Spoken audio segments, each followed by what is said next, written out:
G'day everybody, my name's Chris and I'm the author of the world famous blog, The Beer Healer. Well, okay, it's pretty new actually to be honest with you, but anyway, I'm the author and I would like to welcome you guys tonight to my beer shed. Now this beer shed is pretty special to me because not only is it where I come and have a beer, but it's also where I brew my beer. So this is the home of Green Shed Brewing. So again, welcome to the shed tonight for a bit of a first for the Beer Healer. Now, I was having a coffee with a mate the other day and we're talking about the blog and how to get some more views and those sorts of things, and he suggested that maybe a video would be a good way to go because I've been writing lots of different things, as you may know if you've been reading along with me the last couple of months, but I thought why not give it a try on the video. Now, I'm pretty new to all this sort of stuff and I've got my 7-year-old daughter behind the camera tonight, so it's not going to be perfect, but let's have a crack and see how we go and hopefully we can improve as we go along. So anyway, I've got a new beer for you today. It's been out a couple of weeks. It comes from 4 Pines. It's called the Indian Summer Pale Ale. Not just any sort of summer pale ale, this is an Indian Summer Pale Ale because apparently Indian summers go on forever.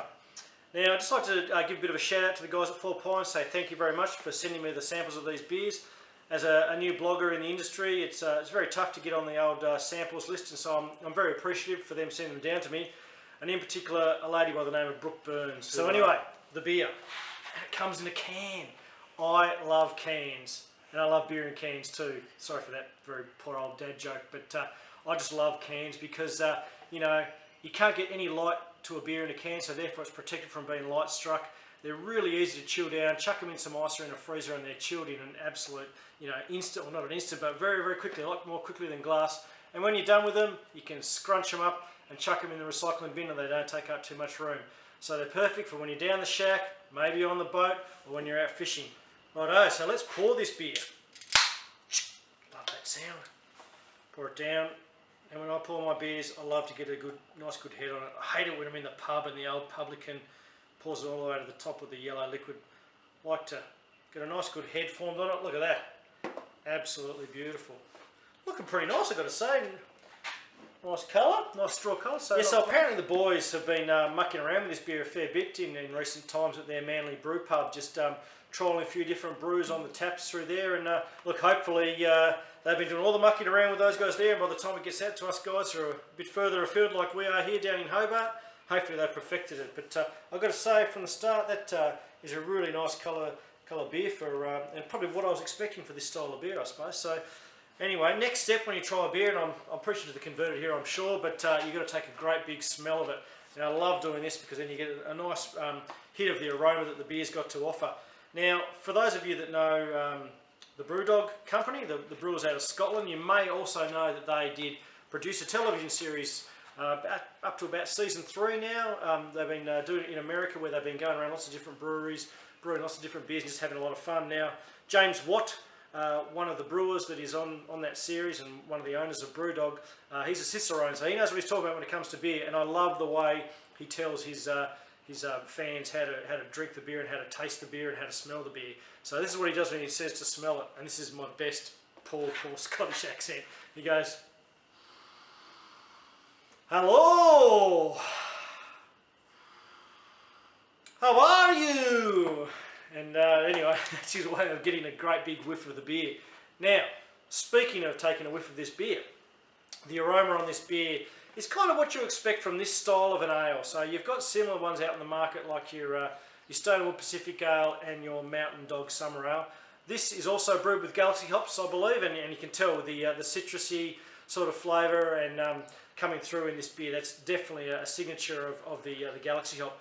What you may not realise, this beer is also brewed with a fairly new hop called the Equinox. Now, the Equinox comes from the same people, or the growers that bought us Citra, Mosaic and Simcoe, so 3 really great hops that I must admit I've used a couple of times in the home brew here. So, you know, with the quality of those hops behind them, and now they've produced this Equinox, I'm expecting pretty big things for this hop here, and I'm sure I'm not the only one, and what does my opinion count for anyway? As I said, this is a pretty new hop, especially to the Southern Hemisphere. It's been around for a little while in the Northern Hemisphere, where the Brooklyn Brewery, one of my favourite US craft breweries, has been using it for a while in their Brooklyn Blast beer, where they want to get a really good citrusy, lemon, zingy kind of floral flavour into that beer that they're producing.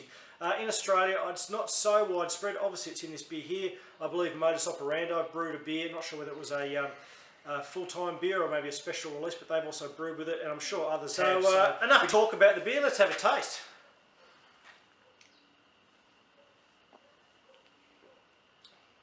It's actually got a pretty good, nice mouthfeel about it. You know, that lemony, citrusy, florally sort of flavours coming through.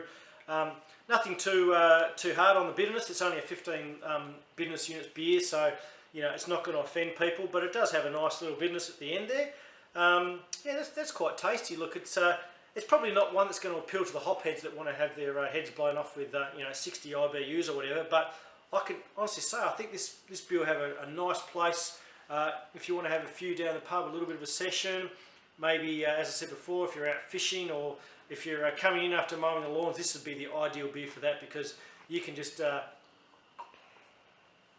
as I said before, this beer's been out for a couple of weeks now, so I'm sure you'll find it in all your good local craft beer bottle shops, and I know it's made its way to the chain liquor stores, the Dan Murphy's, the Liquorlands, those sorts of things, because I think the Four Pines guys might have a bit of a summer hit on their hands here, so I'm sure everybody will be pretty keen to get a bit of the action. That's it for tonight. Thanks for joining me in the beer shed this evening at Green Shed Brewing Co. I hope you've enjoyed a bit of the information I've given you tonight, and look, thanks for indulging me in this. Please, if you feel the need, subscribe to my YouTube channel, share this video with your friends, comment on it, all that sort of thing. Head on over to beerhealer.com if you're interested to read some of my recent posts, including my beer advent calendar series that I'm currently working my way through. 24 beers up until Christmas. So of course, jump onto my social media pages. I'm on Instagram, Facebook and Twitter that you'll be able to see at the bottom of the page here. So jump on there and check out what's been going on. So look, once again, thanks very much for joining me here, and hopefully we'll see you again soon in maybe on my front balcony if the weather's a bit better, or perhaps back in the shed for another beer tasting another time. Cheers to great beers, guys.